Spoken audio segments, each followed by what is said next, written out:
Welcome to my YouTube channel. நம்ம இந்த வீடியோவில் என்ன பார்க்குறதுக்கு முன்னாடி நம்ம சேனலை சப்ஸ்கிரைப் பண்ணிவிட்டு அந்த பெல் ஐக்கானை கிளிக் பண்ணிக்கங்க. அப்போனா தான் நான் போடுற வீடியோ வந்துட்டு இருக்கேன், நீங்கள் பார்த்து என்ஜாய் பண்ணிகிட்டே இருக்கலாம். இப்போ நம்ம இந்த வீடியோவில் இந்தியா வாஸ் இங்கிலாந்தோட ஐசிசி சாம்பியன் டிராஃபி 2025 செகண்ட் மேட்சை பற்றி தான் பார்க்க போகிறேன். டாஸ் டைம் அப்படின்னு சொல்லி ரவி சாஸ்திரி அனௌன்ஸ் பண்ணல. டாஸை சுன் பண்ண நசிபுல் சாண்டோ ரோஹித் சர்மா கேட்க கரெக்டாக என்ன ஆயிடுச்சு, நம்ம நசிபுல் சாண்டோக்கு தான் டாஸ் விழுந்துருச்சு. அவர் என்ன பண்ணிட்டாரு, நாங்கள் பேட் ஃபஸ்ட்டு ஆடுறோன்னா துபாய் கிரவுண்டு பேட்டிங் ஃபஸ்ட்டுக்கு தான் சாதகமாக இருக்குது, so will choosing to bat first அப்படின்னு சொல்ல, சரி ஓகே பார்த்துக்கலாம் விடுங்க அப்படின்னு ரோஹித் சொல்ல, சரி நேஷ்னல் ஆந்தம் பாட ஆரம்பிச்சிட்டாங்க ஸ்டார்டிங்கிலேயே. அதில் இந்தியாவோட நேஷ்னல் ஆந்தம் வந்தே பாதர்னு தொடங்கி ஜனகண மனகதி பாரத ஜெயகே பாரத பாக்கியவிதாத் அப்படின்னு ஆரம்பிக்க ஃபஸ்ட் இன்னிங்ஸை ஸ்டார்ட் பண்ணால் பங்களாதேஷ் ஃபஸ்ட்டு ஓவரில் சௌமியா சர்க்கார் அவுட்டு. ரொம்ப நாளைக்கு அப்போ சௌமியா சர்க்கார் வந்தாப்புல ஓப்பனிங் ஆடினார். சமி வீசினா third ball fourth ball struggle பண்ணார். Sixth ball out.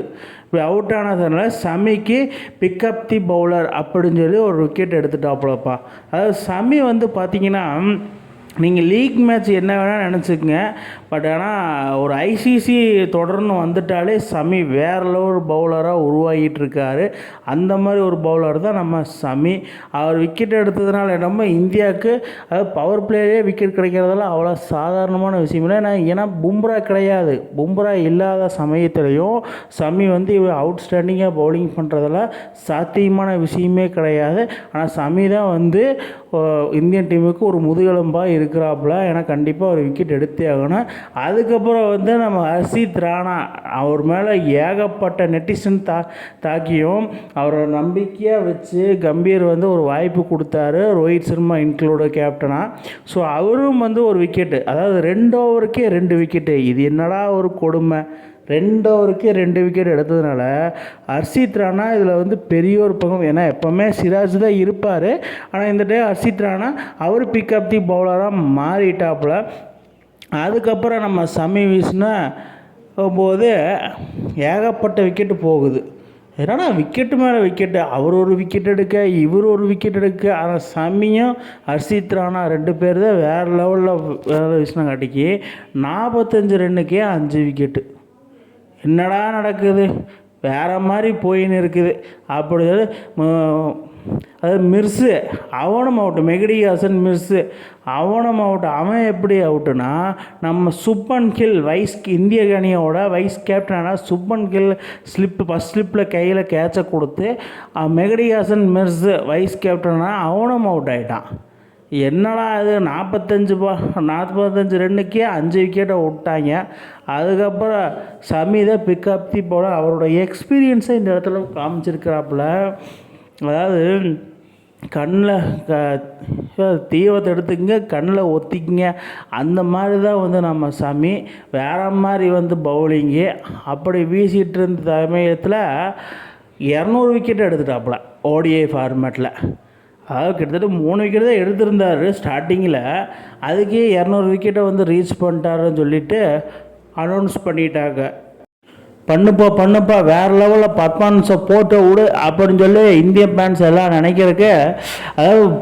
அதாவது ஒரு எக்ஸ்பீரியன்ஸை இந்த இடத்துல காமிக்கிறது அவ்வளோ சாதாரண விஷயம் இல்லை. துபாய் கிரவுண்டு ரொம்ப டியூவே இல்லாத ஒரு கிரவுண்டு.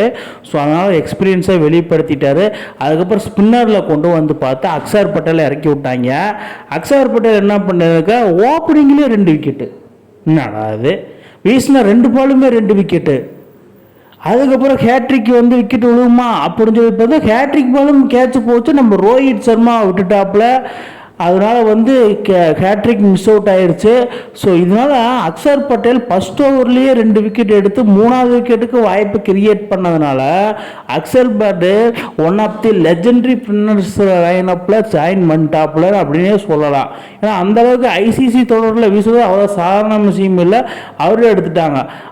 45 ரன்னுக்கே 5 விக்கெட் கிட்ட போனதுக்கப்புறம் அப்புறம் வந்தாங்க பாருங்கள் 2 பேர், ஜேக்கர் அலி அதுக்கப்புறம் வந்து ஹரிசிதாய், அது 2 பேர் வேற மாதிரி பர்ஃபார்மன்ஸு. அதாவது ஸ்லோவாக வந்து படத்தை ஓட்டின மாதிரி ஸ்லோவாக மேட்ச்சை ஓட்டுறாங்க. அப்படியே ஸ்லோவாக வந்து அப்பர் கட்டு உப்பர் கட்டு எல்லாமே அடித்து off side leg side mid off mid on long off long ஆனில் அடித்து அவர் ஒரு 50 ஜாக்கர் அலி. அதுக்கப்புறம் தவகீத் ஹரிதாய் அவனும் ஒரு 50. அவர் வேற மாதிரி ஆடிட்டாப்புலைங்க. ஆனால் அவர் தான் கேட்ரிக் மிஸ் அவுட் ஆயிடுச்சு. அஸ்கர் பட்டேல் இவர் தான் கேட்ரிக் மிஸ் அவுட் ஆயிடுச்சு. ஸோ அதனால் இவருக்குமே விக்கெட் எடுத்துருக்கணும். பட் இவரும் அப்படியே நிதானமான ஆட்டத்தை ஆடி ஒரு 50யை கம்ப்ளீட் பண்ணிட்டாப்புல. ஹரிதாயும் நம்ம வந்து ஜாக்கர் அலியை 2 பேரும் 50 போட்டதுனாலனா, அதுக்கப்புறம் வந்து ஜாக்கர் அலி அவுட் ஆனதுக்கப்புறம் நம்ம அந்த ரிசைட் குசன் அவன் இறங்கி என்ன அது காட்டாமல் பேக் டு பேக் 6 அடிக்கிறான். தூக்கி டப்பா டப்பான்னு குல்தீப்போட ஓவரில் போட்டு 2 6. என்னடா 39க்கே 5 ஓவர் இருந்தது கொண்டு வந்துட்டாங்க. 2 பேர் பார்ட்னர்ஷிப்பை போட்டு ரிசர்வ் குசேன் ஆச்சு கொண்டு வந்துட்டாங்க 200க்கு மேலே. அதுக்கப்புறம் தவகீத் ஹரிதாய் வந்து 100 ரன் அடிச்சிட்டாப்புல. என்னடா அது 100 ரன் அடித்து பார்ட்னர்ஷிப்பை வேறு லெவலில் கொண்டு போய் 225க்கு மேலே வந்து ஒரு டீசெண்டான ஸ்கோருக்கு கொண்டு போயிட்டாங்க. டீசெண்டான ஸ்கோருக்கு கொண்டு போனதுனால என்னமோ தெரில, பங்களாதேஷ் நம்ம இந்த மேட்சை வின் பண்ணலாம், ரத்தம் ஒரு சொட்டு மிச்சம் இருந்தாலும் கதை உன்ன முடியல பாரு, அந்த மாதிரி சொல்கிற மாதிரி தாங்க பங்களாதேஷை ப்ரூவ் பண்ணாங்க. அதுக்கப்புறம் சமி கம்மன் இருக்காம டப்புன்னு விக்கெட்டு மேலே விக்கெட் எடுக்கிறாப்புல. அதாவது டெய்லண்டர்லேயும் போட்டு தள்ளிட்டாப்புல. டெய்லண்டர்லேயே விக்கெட் எடுத்தனால சமி என்ன பண்ணியிருக்கான், ஒன் ஆஃப் தி லெஜெண்டரி பவுலராக மாறி இருக்கிறாப்புல இந்த மேட்சை பொறுத்த மட்டும். ஐசிசி சாம்பியன் டிராஃபி கூட. அதுக்கப்புறம் சமி என்ன பண்ணியிருக்காரு, 5 விக்கெட் எடுத்துட்டாப்புல டப்புன்னு 10 ஓவர் வீசி. கேட்கறக்கே ரொம்ப சந்தோஷமாக இருக்கலாம். ஆனால் ஒரு சில காலகட்டத்தில் இன்ஜூரிலேருந்து வந்து T20 நல்லா பவுலிங் பண்ணல, ODI ஃபார்மேட்டில் நல்லா பவுலிங் பண்ணல. நான் இங்கிலாந்துக்கு எகெயின்ஸ்டாக. ஸோ டப்புன்னு இதில் வந்து 5 விக்கெட், அதுதான் சமி. ஏன்னா இவர் ஐசிசி சாம்பியன் ஐசிசி தொடர்னாலே இவருக்கு வந்து ஒரு கோஸ்ட் பிடிச்ச மாதிரி வந்து பர்ஃபார்மன்ஸ் வேற மாதிரி பண்ணுவாப்போ. 5 விக்கெட் எடுத்துகிட்டு அந்த செலிப்ரேஷனோட வந்து ஃபேன்ஸு முன்னாடி போடுறதெல்லாம் அவ்வளோ சாத்தியமான விஷயம் இல்லை. சமி இன்னைக்கு நிரூபித்து காமிச்சிட்டாப்பில் வேற மாதிரி தரமான செய்கை. அதுக்கப்புறம் என்னென்னா 228க்கே பங்களாதேஷ் ஆல் அவுட்டு. இன்னும் 2 பால் மிச்சம் 49.4 ஓவர்லேயே முடிச்சிட்டேன். Shami 5 wicket 53 run, Harshit Rana 3 wicket, இந்த ஹரிதாய் இதை 100 அடிச்சிருந்தாப்புல. இப்போ என்னென்னா ஒரு டீசெண்டான ஸ்கோரை பங்களாதேஷ் நிகழ்த்திட்டாங்க. அதாவது கிட்டத்தட்ட 100 ரன்னுக்கே சுருட்டி இருக்கணும் டீசெண்டான ஸ்கோர். அப்புறம் India needed 229 runs to win. India வந்து செகண்ட் இன்னிங்ஸை ஸ்டார்ட் பண்ணாங்க. நம்ம இந்தியன் ஓப்பனர் சுப்மன் கில்லும் ரோஹித் சர்மாவும் 220 ஒரு டார்கெட்டா, 28 ரன்னு ஆனால் அடிச்சு விடு, 1000 மண்ணிடலாம் விடு, நம்மளே முடிச்சு விட்டு போயிடலாம் அப்படின்னு சொல்லி கிளம்புறாங்க. ஆரம்பத்திலே ரோஹித் சர்மா சுப்மன் கில் காட்டடி கம்மாரடி போட்டு போலான்னு புலந்து எடுக்கிறாங்கப்பா. அதுக்கப்புறம் ரோஹித் சர்மா 12 ரன்னு அடித்தா போதும்டா சாமி, நான் 11,000 ரன்னில் தாண்டிடு சாதனை படிக்க போகிறேன் அப்படின்னு சொல்லி சாதனை படைச்சிட்டாரு நம்ம ரோஹித் சர்மா. 11,000 ரன்னுங்க. அங்கே பாருங்கள் ஸ்க்ரீனில் அந்த பிரேம் பாருங்க ஜி. 11,000 ரன்னு. ஃபஸ்ட்டு வந்து டெண்டுல்கர், 2வது விராட் கோலி, 3வது சௌரவ் கங்குலி, 4வது ரோஹித் சர்மா. 4th பிளேஸுக்கு இன்னொரு 200 ரன் அடித்தானா சௌரவ் கங்குலி முந்தி 3rd பிளேஸுக்கு வந்துடுவாப்புல. ஆனால் சச்சினே விராட் கோலி முந்த முடியாத சான்ஸே இல்லை. ஏன்னா இவரோட ஏஜ் ஆயிடுச்சு, 38 ஏஜ். 11,000 ரன்னில் ODI ஃபார்மேட்டில் அடித்து வேறு லெவலில் கம்பேக் கொடுத்தா நம்ம ரோஹித் சர்மாவை கேப்டனாக வந்து அறிவிச்சது தப்பே இல்லைன்னு தான் நான் சொல்லுவேன். அதுக்கப்புறம் லிட்டில் பிரின்ஸுன்னு சொல்கிறாங்க, இந்தியாவோட லிட்டில் பிரின்ஸு. இவருக்கு அந்த பட்டம் கொடுத்தது தப்பே இல்லைன்னு நான் சொல்லுவேன். அதாவது ODI ஃபார்மேட்டை பொறுத்தளவு ஒரு இன்னிங்ஸில் ஒரு மேட்ச்சில் இறங்கினால வந்து 60 ரன்னு கம்பல்சரி அடிக்கிறாருங்க. அதாவது அந்த மாதிரி ஒரு பிளேயர் தான். 60 ரன்னு இவர்கிட்ட கண்டிப்பாக. அதுக்கப்புறம் தசேஷ் காசின்னு ஒரு பால் வீசினாருங்க, விட்டாரு பாருங்க ஒரு அட்டி மிட்டானில் போய் விழுதுன்னா 98 மீட்ரு. நான் எதிர்பார்க்கவே இல்லை. அந்த காலத்தில் வந்து பிரண்டன் மெக்லம் ஆடி நான் பார்த்துருக்கேன். ஆனால் விட்டாருங்க பாரு ஒரு அடி, எனக்கு பிரண்டன் மெக்லம் கண்ணுக்குள்ளே வந்து போன மாதிரி இருந்தது, அந்த மாதிரி ஒரு அடி. அதுக்கப்புறம் ரோஹித் சர்மா அவுட் ஆகிட்டாப்புல. விராட் கோலி கொஞ்சம் சுப்மன் கில்லோட பார்ட்னர்ஷிப்பை போட்டார். கடைசியில் பார்த்தா நம்ம ரிஷான் ஹாசன் பவுலிங்கு செம்மையாக வீசினார். ரிஷான் ஹுசைன் வீசின பாலில் அவுட் ஆகிட்டு போயிட்டாரு. கவுகார்னரில் விக்கெட் கொடுத்து அவுட் ஆகிட்டாப்புல. அதுக்கப்புறம் நம்ம டேட் லிட்டில் பிரின்சஸ் சும்மா விடுவாப்புலையா, அவர் நிதானமான ஆட்டத்தை வெளிப்படுத்தி அவர் பேக் டு பேக் 50 அடித்து இந்தியாவுக்கு உறுதுணையாக மாற பார்த்துக்கிட்டே இருந்தாப்புல. இப்படியே அடிங்க சுப்மன் கில் அப்படின்னு சொல்லி அடுத்து பின்னாடி வந்து சிராஜ் ஐயரும் அவுட் ஆகிட்டாப்புல. அதுக்கப்புறம் கேஎல் ராகுல்,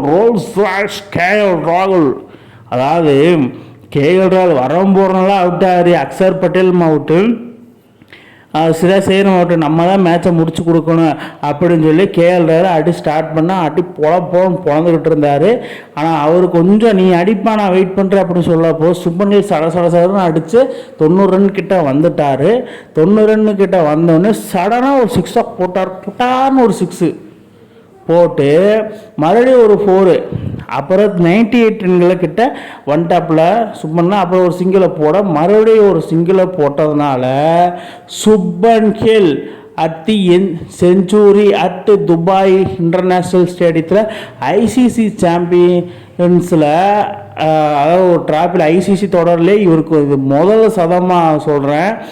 ஏன்னா அந்தளவுக்கு பர்ஃபார்ம் பண்ணிட்டாப்புல. ஃபஸ்ட்டு சதத்தை பூர்த்தி பண்ணியிருக்காரு சுப்மன் கில். அதாவது தனித்துவமாக நின்று டீமை கொண்டு போயிருக்காப்புல. இன்றைக்கி செஞ்சுரி ஓடலாம் 8வது செஞ்சுரி அடிச்சிருக்காரு. இவரோட கெரியரில் one of the greatest ever in producer Indian team தான் சொல்லணும். நியூ ஓப்பனராக, அதாவது சச்சினுக்கு அப்புறம் ரோஹித்துக்கு அப்புறம் சுப்மன் கில்லு. பரவாயில்ல, நல்லா ஒரு கம்பேக் பண்ணியிருக்காப்புல. அதாவது சொன்ன மாதிரி 60+ ஆவரேஜ் அடிக்கிறாருங்க. இந்த பிளேயர் எப்படி நம்ம ட்ராப் பண்ண முடியும்? இவருக்கு வைஸ் கேப்டன் கொடுத்தது தப்பே இல்லைன்னு அவரோட ஓன் செலிப்ரேஷனை பாருங்கள், வேறு லெவலில் பண்ண ஆரம்பிச்சிட்டாரு துபாய் இன்டர்நேஷ்னல் கிரிக்கெட் ஸ்டேடியத்தில். இப்படியே பண்ணிகிட்டு இருக்கட்டும், தப்பில்லை. ஏன்னா ஒரு மனுஷன் வந்து அடித்து டீமை தனியாளாக நின்று ஜெயிக்கிறதெல்லாம் வேறு மாதிரி. இப்படி அடிச்சுட்டு வந்துடா கடைசியில் வந்து 5 ரன் என்னமோ தேவைப்படுற மாதிரி இருந்தது. டப்புன்னு என்ன பண்ணிட்டாப்புல ஒரு 6 போட்டு ராகுல மேட்சை முடிச்சு விட்டாப்புல. 47வது ஓவரில் ராகுல் டிராப்டான் 9 by ஜேக்கர். அதாவது ஜேக்கர் அலி வந்து ஒரு கேட்சை விட்டாப்புல. கேட்ச் இஸ் த மேட்ச் வின்னர்னு சொல்லுவாங்க. 9 ரனில் இருக்கும்போது ராகுலுக்கு ஒரு கேட்ச் வந்தது. ராகுல் அடித்தது ஒரு கேட்ச் போய் ஜேக்கர் அலி விட்டாப்புல. அதனால் அதோட விலை வந்து மேட்சை வின் பண்ணி கொடுத்துட்டாப்புல. இதன் மூலிமா என்னென்னா India win by 6 wicket. India Bangladesh விளாண்ட மேட்ச்சில் இந்தியா அசால்ட்டாக வின் பண்ணிட்டு போயிட்டாங்க. அதாவது ஆரம்பத்தில் பங்களாதேஷ் 228க்கு ஆல் அவுட் ஆனாங்க. இந்தியா வந்து 47 ஓவர்லேயே 231 ரன்கள் அடித்து இந்திய அணி அபார வெற்றி பெற்றிருக்காங்க நம்ம துபாய் இன்டர்நேஷ்னல் ஸ்டேடியத்தில். இதன் மூலிமா இவங்களுக்கு 2 பாயிண்ட் கிடைக்கி குரூப் ஏ பிரிவில் இவங்க இருக்கிறாங்க. இந்திய அணிக்கு 2 பாயிண்ட் கிடைக்கி. இதில் வந்து ஹைலைட்டான விஷயம்னா நம்ம பிளேயர் ஆஃப் தி மேட்ச் யாருன்னு பார்த்தா சுப்மன் கில். 101 runs 120 runs. அதாவது ஒரு நிதானமான ஆட்டத்தை வெளிப்படுத்தி அணியை கடைசி வரைக்கும் கொண்டு போய் இந்திய டீமை ஜெயிக்க வச்சிருக்காரு. இவரை வந்து நம்ம பாராட்டியே நம்ம இந்தியன் ஃபேன்ஸ் ரொம்ப ஹாப்பியாக இருக்கிறதுக்கு காரணம் சுப்மன் கில் மட்டும்தான். டேட் லிட்டில் ஃப்ரெண்ட்ஸ் கொடுத்தது தப்பே இல்லை. இதே மாதிரி வீடியோ நம்ம யூடியூப் சேனலில் வந்துக்கிட்டே இருக்கு, நீங்கள் பார்த்து என்ஜாய் பண்ணிகிட்டே இருக்கலாம். அடுத்த வீடியோ வரவேன், நீங்கள் வெயிட் பண்ணுங்கள். இந்த வீடியோ எப்படி இருக்குன்னு நீங்கள் கமெண்ட் பாக்ஸில் கமெண்ட் பண்ணுங்கள் மக்களே. இந்த மாதிரி இன்ட்ரெஸ்டிங் கிரிக்கெட் வீடியோவை தெரிஞ்சுக்க நம்ம சேனலை சப்ஸ்கிரைப் பண்ணுங்கள், லைக் அண்ட் கமெண்ட் பண்ணுங்கள். மேலும் உங்களுக்கு வீடியோ வந்துகிட்டே இருக்கும்.